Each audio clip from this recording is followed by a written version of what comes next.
नमस्कार, बालाजीच्या ह्या व्हिडिओमध्ये आपलं स्वागत आहे. आज आपण टॉपिक पाहतोय regulation of breathing. Breathing regulate कसं केलं जातं बॉडीमध्ये, श्वासोच्छ्वास नियंत्रित कसा ठेवला जातो. Respiration is under dual control. Respiration हे दोघांकडून कंट्रोल केलं जातं. Nervous and chemical. Nervous control म्हणजे नर्वस सिस्टीमचा, ब्रेनचा कंट्रोल आहे, त्याचबरोबर केमिकल कंट्रोल पण आहे. केमिकल कंपोजिशन चेंज होऊन त्याच्या मार्फतसुद्धा कंट्रोल केलं जातं. Human adult breathe about 12 times per minute. प्रौढ व्यक्ती एका मिनिटामध्ये 12 वेळा श्वासोच्छ्वास करते. एकदा श्वास घेणे आणि उच्छ्वास बाहेर टाकणे. While a new born about 44 times per minute. आणि नवीन जन्मलेलं मूल आहे ते मात्र श्वासोच्छ्वास जलद गतीनं करतं. ते 44 टाइम्स पर मिनिट ह्या स्पीडनं करत असतं. Normal breathing is an involuntary process. Breathing ही प्रोसेस कशी आहे, नॉर्मल ब्रिदिंग प्रोसेस कसं आहे, इनव्हॉलंटरी, अनैच्छिक आहे, आपल्या इच्छेप्रमाणे चालत नाही. त्याच्यावरती डायरेक्ट नर्वस सिस्टीमचा कंट्रोल त्याच्यावरती नाही. Steady rate of respiration is control by neurons located in the pons and medulla are known as a respiratory centre. आणखी काय आहे, स्थिर जे ब्रिदिंग रेट आहे, कधी कमी करायचा असतो, कमी जास्त करायचा असतो, कधी स्थिर ठेवायचा असतो. हा जो ठेवण्याचं काम आहे ते कोण करतं, तर रेस्पिरेटरी सेंटर जे आहेत, nervous located in the pons and medulla. Medullary रिजनमध्ये हाइंड ब्रेनमधला पोन्स आणि मेडुलरी रिजन आहे, याच्यामध्ये काय आहे, रेस्पिरेटरी सेंटर आहे. ते काय करतात, स्टेडी रेट मेंटेन करण्याचं काम करतात, स्थिर ठेवण्याचं काम करतात, ब्रीदिंग रेट स्थिर ठेवण्याचं काम करतात. It regulate the rate and depth of breathing. हे काय रेस्पिरेटरी सेंटर्स आहेत, पोन्स आणि मेडुली, ही काय करतात, तर रेग्युलेट द रेट, किती प्रमाणात ब्रीदिंग केलं पाहिजे, एका मिनिटात किती वेळा ब्रीदिंग केलं पाहिजे, त्याचबरोबर किती खोलवर श्वास घ्यायचा, डेप्थ त्याची किती असावी, हे ठरवण्याचं कामसुद्धा कोण करतं, हे रेस्पिरेटरी सेंटर करतात. It is divided into 3 groups. Dorsal group of neurons in the medulla. Medullary रिजनमधला ब्रेनमधला जो मेडुलरी रिजन आहे, त्याचा डॉर्सल न्यूरॉन आहे, तो काय करतो, हा भाग control. Ventrolateral group of neurons in medulla. Ventro म्हणजे व्हेंट्रल साईड आणि लॅटरल कडेची, म्हणजे बरोबर मध्यभागी खाली नसून तर बाजूला साईडला असणारा जो सेंटर आहे, त्याला काय म्हटलेलं आहे, ventrolateral neurons in medulla. And pneumotaxic centre located in pons. आणखी कोणतं सेंटर आहे, pneumotaxic centre located in pons. Pons होरुलीमध्ये लोकेट केलेलं हा सेंटर आहे. हे तिघे मिळून काय करतात, रेस्पिरेशन कंट्रोल करतात, रेग्युलेट करतात.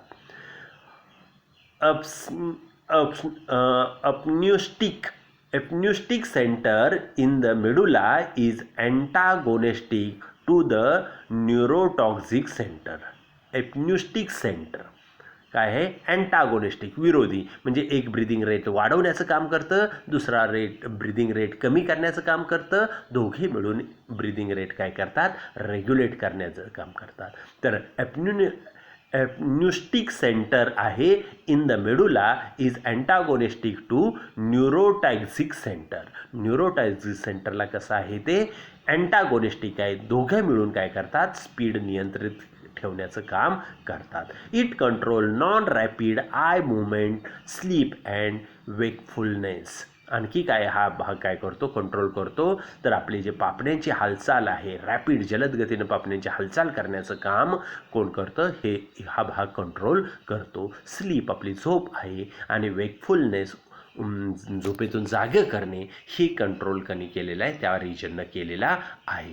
During inspiration when the lungs expand to a critical point, the stretch receptors are stimulated and impulse are sent along the vagus nerve to the expiratory center. काय, expiratory सेंटरपासून इन्स्पिरेशनमुळं inspiration, श्वास आत घेतल्याबरोबर lungs expand होतात, ठराविक प्रमाणात ताणली जातात lungs, आणि ताणल्यानंतर किती ताणलेलं आहे, हिथं असणारे सेन्सर्स आहेत, ते सेन्सर्स काय करतात, ह्या एक्सपिरेटरी सेंटर, उत्साह टाकणारा जो भाग आहे, म्हणजे आत लंग्समधली हवा बाहेर टाकणारा जो कंट्रोल करणारा भाग आहे, तो एक्सपायरेटरी सेंटरला काय केलं जातं, फॅगस नर्वच्या साह्याने संदेश पाठवला जातो की लंग्समध्ये खूप हवा भरलेली आहे, आता काय करा, बाहेर सोडा, अन्यथा लंग्सला धोका पोचू शकतो, लंग्स बस्ट होऊ शकतात. It then send out inhibitory impulse to the inspiratory centre, आणि त्याचबरोबर हवा उत्साह बाहेर टाकताबरोबर जो इन्स्पिरेटरी सेंटर आहे त्याची क्रिया काय केली जाते, इनहिबिट केली जाते, थांबवली जाते. श्वास आत घ्यायची प्रक्रिया थांबवण्याचा आदेश कुणाला दिला जातो, इन्स्पिरेटरी सेंटरला दिला जातो. द इन्स्पिरेटरी मसल रिलॅक्स, आणि मग काय होतात, एनर्जी खर्च करून मसल्स कॉन्ट्रॅक्ट होऊन काय केले जाते, श्वास आत घेतला जातो, त्या सर्व मसल्स काय होतात, तर रिलॅक्स होतात, कॉन्ट्रॅक्ट झालेल्या रिलॅक्स होतात, अँड एक्सपिरेशन फॉलोज, आणि काय होतं, सगळे रिलॅक्स झाले की काय होतं, लंग्समधल्या हवेवरती लंग्सवरती प्रेशर येतं, आणि लंग्समधली हवा विदाऊट एक्सपेंडिचर ऑफ एनर्जी न करता, खर्च न करता, पॅसिव्ह प्रोसेसनं काय केले जाते, बाहेर टाकली जाते. श्वास घेण्यासाठी एनर्जी खर्च करावी लागते, शरीराला ऊर्जा खर्च करावी लागते, पण बाहेर टाकण्यासाठी लागत नाही. The lungs are deflected and the stretch receptors are no longer stimulated, आणि त्यानंतर मात्र मग स्ट्रेच रिसेप्टार्स आहेत डिफ्लेक्ट, त्यातली हवा लंग्समधली बाहेर गेली की स्ट्रेच रिसेप्टार्स काय करतात, संदेश पाठवण्याचं बंद करतात. Thus inspiratory centre is no longer inhibited and new inspiration begins. पुन्हा काय होतं, इन्स्पिरेशन प्रोसेस काय होते, एक्सपिरेशन झाल्यानंतर पुन्हा त्याच्या स्ट्रेच रिसेप्टार्सनी संदेश आला नाही, मग स्ट्रेचिंग काय होतं, रिलॅक्सेशनचा पार्ट संपतो, एक्सपिरेशनचा संपतो, आणि पुन्हा दुसरा इन्स्पिरेशन सायकल सुरू होते. These events are called Hering Breuer reflex. Hering Breuer reflex हे शास्त्रज्ञाचं नाव आहे. The Hering Breuer reflex control the depth and rhythm of respiration. किती खोलवर श्वास घ्यायचा आणि त्याची लयबद्धपणा हे काय करतो, हा रिफ्लेक्सनं, हेरिंग ब्रुअर रिफ्लेक्सनं काय केलेलं आहे, कंट्रोल केलेलं आहे. It also prevent the lungs from inflating to the point of bursting, आणि त्याचबरोबर काय केलं जातं की लंग्स प्रमाणापेक्षा जास्त फुगू नये, हवा जास्त घेऊ नये, की जे काय होतील, लंग्स बस्ट होतील, लंग्सला काय धोका पोचेल, एवढी हवा लंग्समध्ये येऊ दिली जात नाही. स्ट्रेच कार्पोस्कल्स लगेच मेसेज देतात आणि एक्सपिरेशन प्रोसेस होते, इन्स्पिरेशन प्रोसेस स्टॉप करायला संदेश दिला जातो. The respiratory centre has connections with the cerebrocortex, which means we can voluntarily change our pattern of breathing. काय आहे, त्याचबरोबर रेस्पिरेटरी सेंटरचा कनेक्शन कुणाशी आहे, सेरेब्रल कॉर्टेक्सशी आहे, आणि त्यामुळं voluntary change our pattern of breathing, श्वासोच्छ्वास थोडा वेळ का होईना आपण चेंज करू शकतो. आता श्वासोच्छ्वास नॉर्मल घेतोय, तो बदलायचा झाला किंवा त्याचा कमी जास्त करायचा झाला तर हे मात्र आपल्या व्हॉलंटरी, आपल्या इच्छेप्रमाणे चालतं. Voluntary control is protective because it enables us to prevent water. काय आहे, व्हॉलंटरी कंट्रोल कसा आहे, प्रोटेक्टिव्ह आहे, because it enable to prevent water or irritating gases from entering the lungs.